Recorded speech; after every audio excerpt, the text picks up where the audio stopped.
Thank you for joining us on the Winning at Selling podcast. I'm Professor Scott Plum of the Minnesota Sales Institute, and with me is Bill Hellkamp of Reach Development Systems. Salespeople are busy contacting, prospecting, networking, appointments, creating proposals, following up, and hopefully closing a deal will keep the best salespeople busy for 40, 50, or even 60 hours each week. But is all of that time productive? And could we get just as much done in less time if we were better organized and efficient?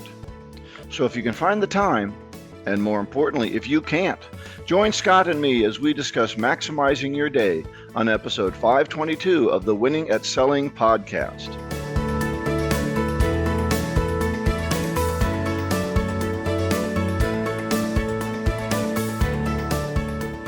Before we dig into that topic, we're going to cover our new book. I'm really loving this book. It's an easy read. I think it's got a very unique approach to the marketplace, relevant in today's marketplace, which I think is most important. Yeah, I enjoyed the first couple chapters, so I'm looking forward to it. The title of the book, again, is How Clients Buy, and the subtitle is A Practical Guide to Business Development for Consulting and Professional Services. And I think a lot of us sell services. And even if we sell products, we also sell services that go along with that. And that's the value add. Otherwise, we get into the commoditization of just a product. And I'm not sure that makes up our listener base. I think our listeners are people who want to add value to the conversation when they work with customers, clients, and prospects. The book club is brought to you by BusyWeb, a growth, marketing, and sales enablement agency.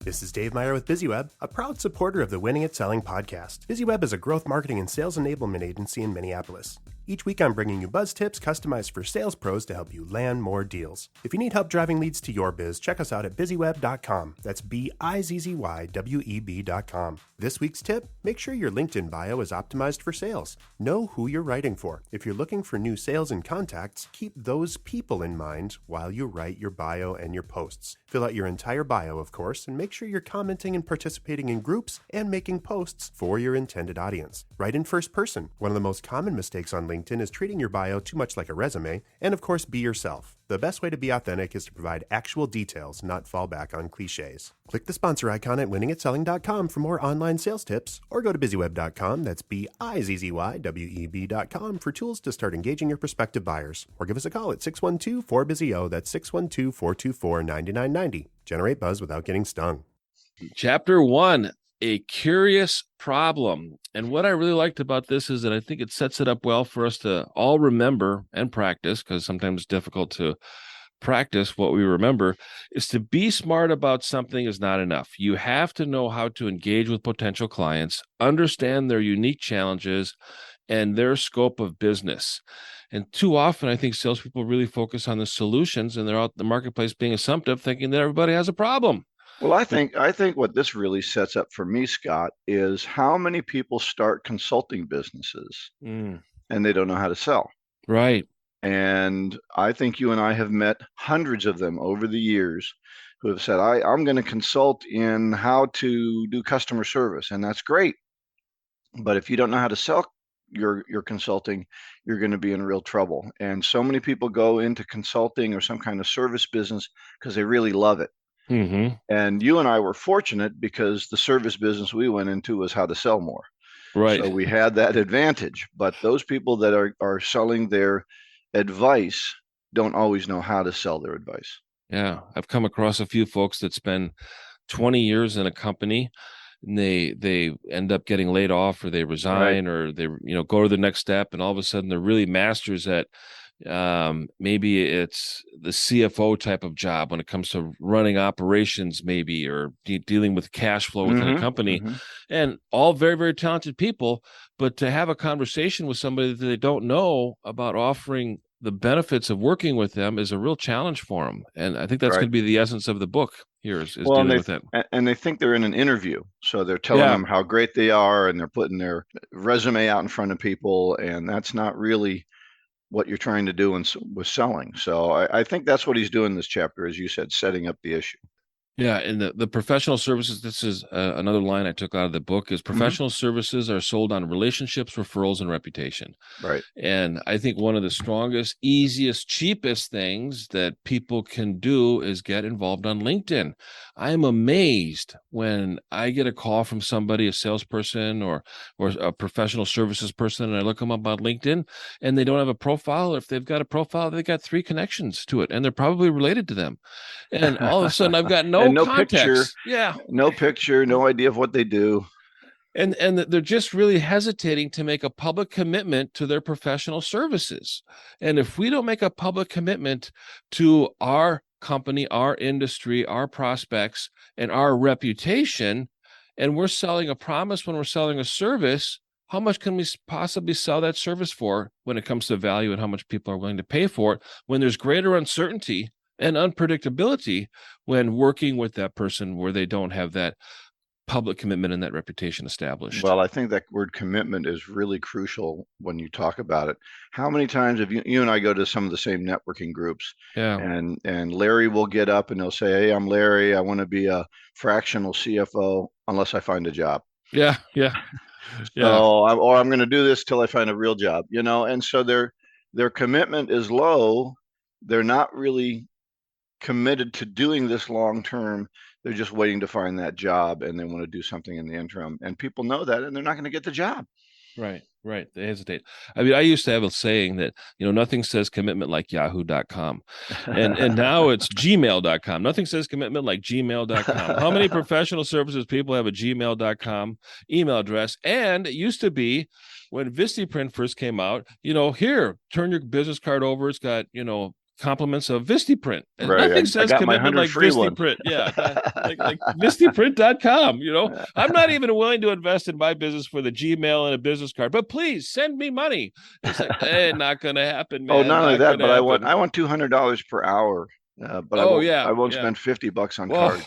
Yeah, that's just wow. I mean, the self-awareness is just amazing in some cases. That's funny. All right. I'd really like to lay down the premise of this book. They got a nice sales process to it, and I really find this unique. And as the marketplace changes, sometimes we need to be able to adapt. And I know that's why our listeners are listening to the podcast, is because they want relevant information and content that can be used in today's marketplace. And I just want to go through these steps. They use a nice visual in the book, but the first step is awareness. So prospects become aware of who you are, what you do. They understand why you're committed to this industry. They understand some of the impacts that you offer. They're interested in learning more and maybe pursuing a conversation. They have respect for you, and you have credibility, and there's an amount of trust that's established, which means if there's trust established, then prospects are going to be more open to listening to you and trusting some of the advice, even though they might not be comfortable with it. There's a confidence in the ability that you're able to deliver what you talk about, and you are ready to deliver. It's not, you ever met these people that, spend 6 months getting ready to get ready, and then all of a sudden, something changes, and all of a sudden they're not ready for what they got prepared to be ready for. I mean, you got to execute and be ready to be able to make a commitment, make a change, and make a commitment to deliver the service when the prospect is ready at the same time. They did it as kind of this circle around ready as the final step. I see this really as more of a ladder. I'm trying to climb this ladder of trust with these people that may have some interest, and we're trying to move ourselves up this ladder.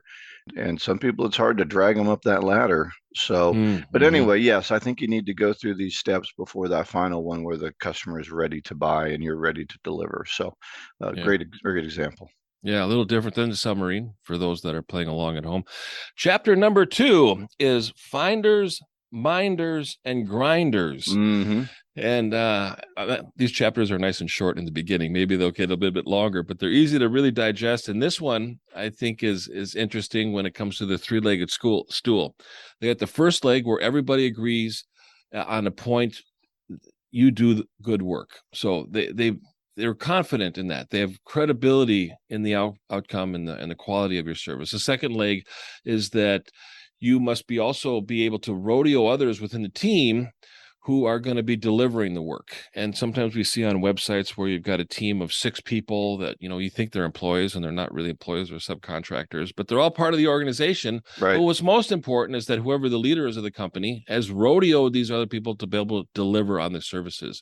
And then the third leg is the ability to generate new business. So can everybody work together to generate more revenue for the company and lasting revenue, like we talked about before, is that referral and repeat business and really building that reputation. Right, right. And when you talk about the grinders are the people who do the work. The minders are the people who watch the grinders, and the finders are the people who gain new business. And the ones that are really valuable to a company, and he talked about becoming a partner, is that you got to be able to gain new business. If you can't bring new business into the firm, you're not doing the firm any good. I can find 1,000 people to do the work that come out of college, thousands at a time. And then just somebody who's a manager to watch the grinders, those are easy to find as well. But somebody that is uniquely situated to find new business is rare. And that's why salespeople are so important to an organization, whether sometimes people want to admit it or not. And sometimes the minders and the grinders are the grumblers also when they see salespeople getting paid a lot. But you get paid a lot because what you do out there is valuable, whether it's to a consulting firm like this or any business. You've got to realize your value in that business and keeping it in business. I was interested, Scott, in the Kravitz system. Had you heard of that? I have not. I have not. It's in the book for those that are playing along at home. So yeah, I'll just mention it quickly. It was talking about this Kravitz system, which was started by a man named Kravitz in the 1850s, I think. And it's basically how big consulting organizations work. And the key is up or out. So if you're not going to be able to move up from a grinder to a minder to a finder, they'll eventually escort you out the door very politely, but they're going to help you find another place to work, because I'm always bringing in those new grinders because I'm looking for that person who can become a finder, who can become a rainmaker, a business developer. And I think too many companies, whether it's in sales or anything else, they're not willing to get rid of people. They're not willing to always fill the funnel at the bottom or the top, I guess, of high quality people, and then start to see who can really do the job. Now, I talked to a gentleman who said, "Oh, well, we don't hire A students because they don't know how to do the work. We hire B students and C students who work their way through college because they knew how to do the work." Well, that's their up or out policy, right? That's their policy that says we're going to try and skip a step. A lot of these big consulting firms hire thousands of people out of college, the top students in the business. They pay them a lot, but if they don't keep moving up in the organization, they're going to be gone. Right. You see this in law firms. You come on as an associate within a law firm. You do a lot of the grinding. I mean, you do the work. 100-hour weeks. Yeah, exactly. And, you're getting paid, a pretty generous, comparable salary. But, when it comes to the amount of time and the pressure that you have to put in and how many holidays you miss and family events, might be, questionable sometimes. But then they get promoted to be a partner within the firm. And then you go, well, I'm a partner now in the firm. Well, you got to go out and get the business now as a partner so you can keep those associates busy. But sometimes the mindset is, well, I'm a partner now, so I can take it easy because, you've watched other partners, play golf on Wednesdays and Fridays and senior partners. Yeah. And the named partners. They take Mondays off, because they want to have 3 days at the cabin or something. And I've seen this happens with law firms where they get promoted. All of a sudden they get very top heavy and they end up imploding because nobody's bringing in the business anymore. You got to bring in the business. It's the same thing with CPAs and engineering firms. You look at the professional services, and this is the different behavior. But, this is a very simple system, is the grinders, minders, and finders. So I think it's a great example, Bill. Yeah. Well, I'm looking forward to getting into this book some more. So if you haven't started the book, it's not too late. Again, the book title is How Clients Buy. So our main topic for today for this podcast is maximizing your day, how to get the most out of your time and your effort. This segment is brought to you by A.J. Imholt, a financial advisor dedicated to salespeople. As a salesperson, you have enough to deal with. Prospects hang up on you, clients skip meetings, slow responses to your emails. It's enough to drive you bonkers. Fortunately, you can take control of your financial future. Your time is at a premium, and you want to focus on finding new clients and growing the customers you already have. So it's best to work with someone who takes the time to build an understanding of what you have on your plate. I'm AJ Imholt of Fortune Financial, and this is where I come in. As a financial advisor dedicated to salespeople, my goal is to help manage your portfolio so you can focus on what matters. Then I'll take care of the boring details while you go out and crush your numbers. You can schedule a time to chat with me using the bookings link in the show notes. Good luck out there, and I'm looking forward to hearing from you. AJ Imholt is a registered representative and investment advisor representative of Security and Financial Services, Inc. Securities and investment advisory services offered through Security and Financial Services, Inc., member FINRA SIPC. North Star Resource Group is independently owned and operated. Fortune Financial is affiliated with North Star Resource Group and is independently owned and operated. Now, Scott, I had a conversation with AJ the other day. If any of you young salespeople don't have a financial advisor that's really dedicated to you, I think it's really important to find somebody like AJ. Call AJ. I would really recommend that. Anyway, let's talk about managing or maximizing your day. And my first thought, I have two areas I want to talk about on this, Scott, and hear your input on. One is managing time, is managing life. So how do we manage our time and get the most out of our time? Because that's the key to life. And then the second part is how do we make better decisions? Because I think quite often the decisions we make cause us to put time into the wrong area, into non-productive areas. So let's talk about managing time. And I think the most important part of managing time is to make a prioritized task list and to do it as you end your previous day. Don't start in the morning. Have that task list. Maybe it's 90% done. Maybe you thought of a couple things overnight, but it's a prioritized task list. There's 1, 2, 3, and then under those 1, 2, 3 tasks, there's A, B, C. So I have tasks that are labeled 1, the most important things I can do, and I might have A, B, C, D in those tasks, or I can do it the other way, A, B, C tasks, and label them 1, 2, 3. But put them in order of the most important things that you have to do, not the easiest things to do. Because if I get to the end of my day and all I did was a couple of important things, that can be a great day. Whereas if I did 50 unimportant things, I'm just frustrated. So what do you think about the prioritized task list? Great advice. I first heard about this when I got my Franklin Planner back on October 6, 1997. I remember the day it changed my life. I got a Franklin Planner. I started prioritizing my time and the activities. And what I really found first is think about, in my day, when do I have the most energy? Am I more of a morning person or an afternoon person? Do I take a while to get warmed up? And then, after lunch, then I went, I started hitting the hard balls out of the park. Or do I start with the, eat the frog, as they say, and take on the big task in the morning, and then it's easier to be able to do smaller ones as I have lower energy throughout the day. So think about those two things: is when do you have the most energy? Take on the big stuff when you have the most energy. But yeah, I think that's important. Or there's certain things, like for me, writing takes more energy and making phone calls takes more energy. Appointments, if I have them, I try to put in the afternoon because I'll do them even if I'm tired, and I'll find the energy for an appointment.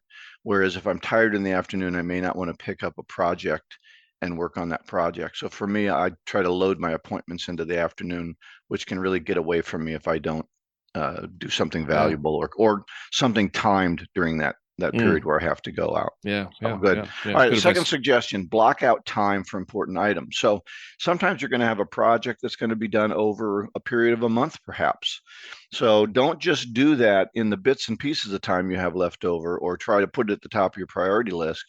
If you need an hour to work on something to really focus on it, put in your calendar, here's an hour from 9 to 10, I'm going to work on project A, and from 10 to 11, I'm going to make my phone calls. So you have those big things that you need to do, give that the time and put it in your calendar and block that time out. Yeah. And prospecting and generating new business is a good chunk of the day, if that's your role as a salesperson. So you might have to look at a 3-hour block of time, or an hour in the morning, an hour in the afternoon. Yeah, exactly. And get those new calls out, and then spend the rest of the day reacting to callbacks and follow-up calls. Yeah. How much better you feel when you do those than when you skip them? Well, I call them power hours, and it's amazing when I talk to salespeople and I say, how many calls do you think is realistic to make in a day? Oh, I don't know, probably 10. I said, let's try 25. What? 25 new phone calls in one day? I go, yeah, let's just block out an hour. We're going to power hour. And we'll see how many calls we make. And then they do it for the first time. And I go, how many calls did you make? They go, 18. I go, wow, 18. Almost doubling your estimate. Yeah. And you can do that twice a day. How many calls do you think you can do a day? Oh, 25 is no problem. Exactly. So let's plan on that. And if you have tough time thinking about blocking out time, think about keeping a journal within your planner, Outlook or Google Calendar, whatever you Mm-hmm. use, in 15-minute increments. What did I do during that 15 minutes? And you're going to find at the end of the day going, there are times where I just kind of wasted 15 minutes. I didn't do anything. Wow. One thing I learned from working with people that do programming is they do sprints. So Mm, they'll say, we're going to take a half hour and we're going to set a timer up, and everybody's going to work as hard as they can for a half hour. And let's see how many of these items we can knock out. So we could do the right. same thing for phone calls. Yeah. It's going to take me a lot of energy, but let's see what I can get done in a half an hour. And you put that tick tick timer up there and you watch it, and you're like rushing. It's kind of like that time when you're going to go on vacation or something, and that Mm, last Thursday and Friday before you go, how much do you get done? amazing. Because you're trying to get it all done in a certain period of time. So Yeah. yeah, I like that idea, Scott, of Mm, putting that time in for those power hours. That's a great idea. yeah. All Yeah. right, my Thanks. third one is kind of talks about what you just talked about. Understand your work rhythm and your customers' availability. So a lot of people say call early in the morning because customers won't have as much to do, and I might be able to get hold of them. Call after 5 o'clock, from 5 to 5:30. The secretary might be gone, and the boss might be there just answering his or her own phone. So kind of know that. Another person that I talked to said, make your phone calls at 10 minutes to the hour. Yeah. Don't make them on the hour because meetings start on the hour. So you start at 10 minutes till, or you do a 10-minute block from 10 till, and you get some people before they get into meetings. So kind of think about that work rhythm and your customers' availability, and you might have more success with those power hours that Scott mentioned. Yeah. Yeah. Great advice. The other thing I like to do is my number 4 idea: use the small bits of time. So um, you've got an appointment from 9:30 supposedly to 10:30, but you get done at 10:10, and your next appointment is until quarter till. Now what are you going to do? But do you Mm, have something planned? Do you have 5 little things on your list that you can get done? Do you want to fill out the CRM for that customer that you just talked to? Maybe write them a thank you note, drive to your next appointment, and then work in your car for a couple of minutes, getting 2 or 3 of those little tasks done. And then you don't have to wait till the end of the day and spend 2 hours filling out your CRM material, having forgotten half of what you talked about. So right. use Right. those small bits and pieces of time with small jobs. Yeah. Yeah. Good. And then finally, keep your workspace organized. Do it, file it, or throw it away. Oh, So yeah. when you get the mail, when you get that piece of paper, you either take care of it, you file it somewhere, or you toss it. And I break this rule all the time. Me too. No one wants to see my desk, but I do know when I've worked this way, it's more effective. So, Scott and I talk about this all the time, that sometimes we feel hypocritical because we don't do all these things ourselves, Right. but that doesn't mean that they aren't good ideas. And if you can employ those into your to-do list, into the way you do things, it'll work better for you. So I heard a speaker say you gotta keep your area clean, right? Right. If you don't keep your area clean, and that's an area I have to work on. So Yeah.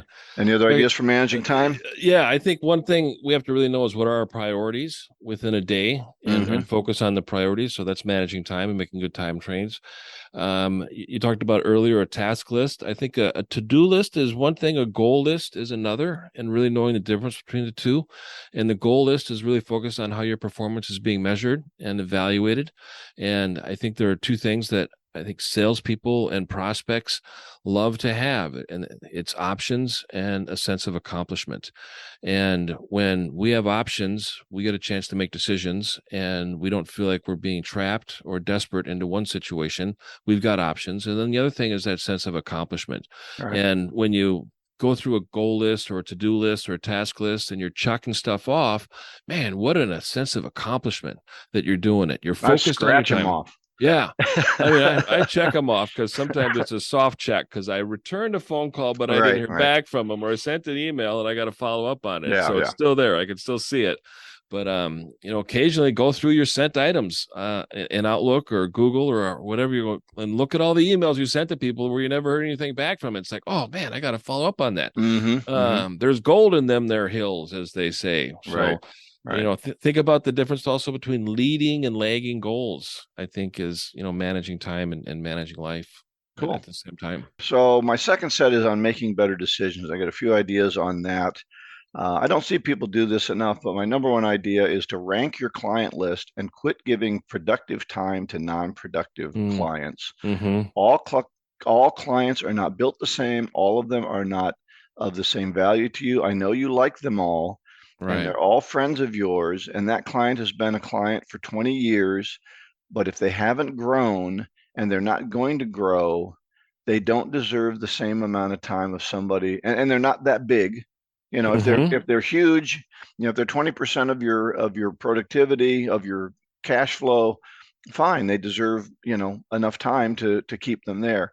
But if they're 3% or 1% of your cash, of your income, then they just don't get 20% of your time. So you've got to really rank them by whatever criteria you want to rank them by. But things like profitability, amount of time that they take. When I ask this question of clients, myself, and I say, rank your clients, they always say, "Oh yeah, we got a couple people we really wish were our competition's clients." Yeah. Because they cost a lot of money, they demand high service levels, and they just don't grow at all. And I said, then why don't you make them your competition's customer and quit fooling around with them? Invite them to leave, and I bet your people will be happy because they won't have to mess with these yahoos anymore. Mm-hmm. And so I think that's a thing to do. Do you advise that, or do you find people are reluctant to do that? Yeah, I look at, looking at your portfolio, identify 3 items or attributes of the perfect fit and focus on those, and look at the ones that are not a perfect fit, and then figure out, what are you going to do with them? Do you want to be able to hand them off to junior associates to be able to spend a little bit more time with them and develop them and still keep them? Or do you just want to have a meeting of the minds and say, we're going to be having a price increase over the next year, and like we meet with you about some different options, or if you want to stay with us, we just need to be able to figure out the pricing schedule, etc. Right. I worked with a client, and they had a problem customer out in Southeast Asia, and they had a young salesperson there, and these people were just beating them up. I said, fire him as a client. So the president was taking a trip to Southeast Asia. He brought all their files with him, and he invited them to leave. And this guy had said, "You're the worst product. You're too expensive. You're bad." Right. He was just giving them all the negative. So they said, "Well, we obviously you don't like us, so we're going to invite you to leave." You can't do that. Yeah. You can't. And so he insisted on saying, and the president said, "Okay, then these are the rules. If you want to stay with us, these are the rules. You can't beat up our salesperson all the time, and this is the price that you're going to pay." So I think that's really key. And I think you're talking about the Pareto principle, because if you can find that 80% of your value is in 20% of your base, that means you're giving 80% of your time to the lowest value customers out there. Yeah. It's a reality, and it's sad reality, but the sooner you understand it, the sooner you can make a decision, which is what you're talking about, is making better decisions. Right. The second idea I have is control your calendar to limit windshield time. One of the mistakes I've seen salespeople make, Scott, now we're doing a lot more online now than we did, but we're starting to get back to that driving to customers routine. And I don't think that's a bad routine, unless you're going to the North Metro, and then you go to the South Metro for your second appointment, then you go back to the Northeast Metro for your third appointment, and you didn't really think through where you were going to have these appointments, and now you're bouncing all around. So if you have, and then you don't want to have a in-person appointment sandwiched between 2 online appointments, right? Where you either have to rush back to the office or do the appointment in your car, and in the summer it's hot. And so how do you really plan your calendar and think it through so that you're making appointments? And I think one of the things to do is, you kind of, once you've made one appointment, now you start to build appointments in that area around it. Yeah, I totally agree with you. I've seen salespeople, they look at one day, and it's like 2 days from now, and they made their appointments for 2 days, and they drive all over the metro area. And if you were to put a pin in every place that they meet, you end up getting a perfect star. It's like, up and down, and then over to the other side, and then right back down again. And it's like, oh, you made a star. Congratulations. Yeah. And they covered their whole territory in one day. Yeah. And, they got 4 appointments. I said, versus if you were to say, I'm going to spend 2 or 3 weeks from now, I'm going to spend Tuesday in this particular town. And guess how many appointments you can make at that point? Probably Right. six or even 8. I mean, I remember when I was meeting with attorneys, I would go through and I'd be spending a day in this building, and it was Right. every hour on the hour. And I would And you just could say, start I'm at going to one be and- in your building. yeah, I'm going to be in your town. I'm going to be in your part of the metro, whatever that is, on Tuesday. And it's amazing how many people will book an appointment because you say you're going to be there. right. And I would do 35 appointments in 1 week versus 15 If you're because I could driving all only, over. do 3 a day because I'm driving all over town. That's right. I That's mean, right. but book them 3 weeks out, plan them, and then concentrate them while you're in that part of the area, the town. All right. Excellent advice. All right. Number 3, get the prospect to the decision, move your dawdlers to marketing, and get them out of your mind. Yeah. How many full sales funnels have we seen with 2-year-old projects yeah. that they're going to buy eventually, and they've told me to wait 27 times? They're not buying. Move them to marketing. Call them every 6 months if you want to, but maybe they will eventually turn. But if you can't get them in a reasonable period of time, get out of there. I remember the book, How I Raised Myself from Failure to Success in Selling. Frank Betcher, yeah. Frank Betcher, he said that he examined his sales records, and he made 80% or 90% of his sales on the first 2 calls to that appointment, and the other 10 or 20% in the last 20 calls. And he said, I'm just not going to call past the second call and take that time and put it into finding new people. But you know what the problem with that is for people? What? It's easier to call somebody I've called 27 times than it is to find somebody new to talk to. Yeah. So I hang on to those old ones thinking that there's some productivity there. It's fake productivity. It is. And we have to be careful about, saying I'm only going to call them twice and then drop them, because now we're not following through like we need to. And we've also seen I'm saying for Frank Betcher, it was 2 times. Yeah. For you, it might be 6 times. Exactly. But it's not 600 times. Right. Okay. And go ahead. I'm just saying you need to know when to stop, because it's not going to happen. And if it does, throw it over to marketing and let them do some trickle emails on it and keep them uppermost in your mind. Totally agree.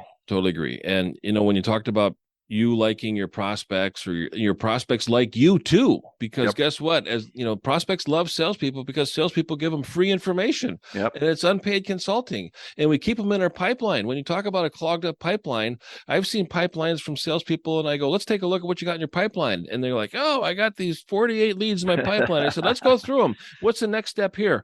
Oh, I don't know, but they haven't said they really liked me. There's no follow up there, and why we got a clogged up pipeline here, and because you like all these people and they like you, and you don't want to call anybody new, and all of a sudden you're wasting all of this time, and you're not talking to people who need your services and are going to buy from you and generate revenue and give you commission checks. And I see that a lot, and sometimes getting into that perfect fit. What is a perfect fit? And once you find a perfect fit, it's going to be 8 or 9 calls or 10 calls to follow up with them, because they are a perfect fit. And sometimes timing is important. Sometimes your prospect might be in a 3-year contract with somebody else. So you got to follow through on that. You got to keep the relationship going. And when you say marketing, I think that's what you're referring to, Bill, is you got to be able to keep top of mind awareness. You got to be able to keep them in the pipeline when it comes to marketing, but it's not a sales function at that point. Yeah, if your marketing doesn't have a process for people who have delayed the sales process, I can't make this decision for a year because the contract isn't up. Okay, right. No sense in me calling you every month, but you should be getting an general email about our benefits and our services and what a great guy I am every month to keep me uppermost in mind. So in 9 months, when I call you 3 months before the contract ends, you're like, oh yeah, you've got a lot of emails from you. Or maybe even, praise the Lord, they send you an email back and say, it's time. And they're really looking forward to becoming a client. And they're like, oh, can we get started earlier? Let's start now because the contract's up in 3 months. We want to get started right now. Okay, great. If that's what you want to do, let's do it.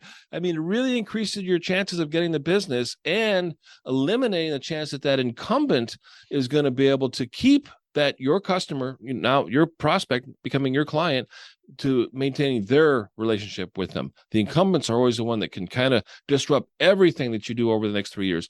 And it's because you haven't built enough interest and curiosity and created enough anxiousness in your prospects to want to switch to you.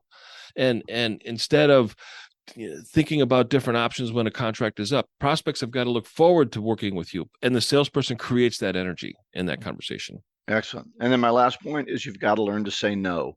No to work outside of your most productive. Stay off the committee. Stay out of the special projects room of your office. Get yourself to work. You're going to be graded on your productivity. So go out there and be productive. I have a client that they end up having their sales and customer service people drive all over to correct the mistakes they made at the factory. And so they've got delivery drivers that are being paid a ton of money, and it was a once in a while thing until it became the way to solve the problem. And now that person is the way to solve the problem, and everybody thinks it's the right way to do it. Yeah. So I call those apology tours. Yeah. We're on an apology tour right now. We're driving all over town apologizing. Yeah. And bringing the product that we said, the truck would deliver. So, right. So it's crazy. So learn to say no to those things that are outside of your most productive, because you're not building yourself anywhere. So that's what I got. Any other thoughts? It's amazing how we carry some stuff forward from a past book club. I think saying no was part of Jack Canfield's book. Yep. The Success Principles. Yep. Oh, so it's also part of John Maxwell's books. You wow. got to say no. Learn to say no will save you a lot of time. Yeah. You got to be guarding of the gate of your time. There you go. Like you said earlier, managing your time is managing your life. You got to guard the gate, and you got to be cautious about what you give your time to, because you give your life to it. All right. It's all over with. Excellent summary for that, Scott. Thank you. I do have a resource, a 2-minute selling tip, how to get more done. And it's all about the story of the prioritize task list. I think you'll enjoy that historical view of that. Our golden nugget today is from a book that I'm reading right now called Fierce Conversations. It's by Susan Smith. And the quote is, "What are you pretending not to know?"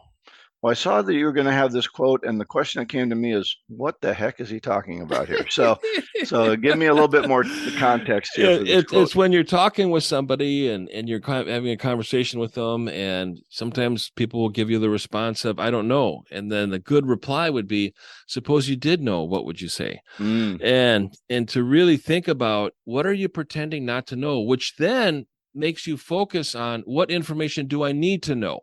Because if we just stop at pretending, what we don't know, what we don't know, we need to know. And it seems like working with people is either they know or they don't know. And I think sometimes salespeople should pretend not to know once in a while. Quit being a know-it-all. Right. Let the customer be the smart one in the room, and quit trying to impress everybody.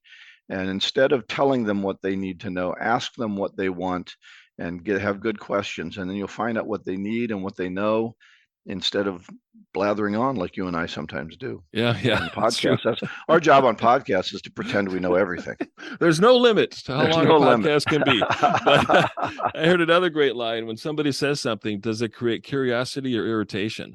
And I go, wow, I really need to practice that and stop being so irritated sometimes, and just be more curious, going, oh, that's interesting. Tell me more. That's right. And all of a sudden you get a little bit more context about what they're talking about. Because sometimes I react, and it's because I just don't understand the context of the situation. I need to be more interested and curious. So. All right. Well, if you're curious about all the things we've been talking about, and you want to get the links that we have, go to winningatselling.com. All this information will be there in the show notes, and you can link to the podcast. So next week, we're going to be talking about the topic, That's Not Fair. And the book club, we're going to be talking about part 2, chapters 3 and 4.